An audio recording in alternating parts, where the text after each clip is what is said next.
ఉన్నప్పుడు ఆవిడ దానికి దూరంగానూ ఉంచగలదు.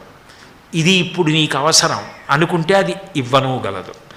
ఆమె ఇచ్చిన అనుగ్రహం, ఇవ్వకపోయినా అనుగ్రహం, అందులో ఏదో ఉంటుంది, లేకుండా మాత్రం ఉండదు. అది మాత్రం పరమ సత్యం. నాకు తినాలనిపించినా మా అమ్మగారు నాకు నువ్వుల గుండ అన్నం పెట్టకపోతే నాకు వేడి ఇప్పటికే చేసి ఉంది, ఇంకా తింటే దగ్గొస్తుందని మా అమ్మ పెట్టదు.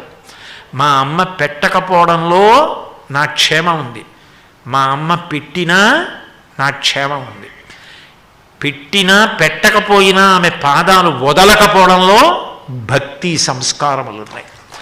అటువంటి తల్లి కొలువైనటువంటి విజయవాడ పట్టణానికి లోటెక్కడుంది? అటువంటి పట్టణానికి వచ్చి మారు వడ్డన అంటారు. ఒక్కసారి చెప్పి వెళ్ళిపోయామనుకోండి, ఇప్పుడు తల్లి వంకాయ కూర వండి పిల్లాడికి పెట్టింది అనుకోండి, వాడు తినేసి లేచిపోతున్నాడు అనుకోండి, ఎరా ఒక్క మాటే తిన్నావు కూర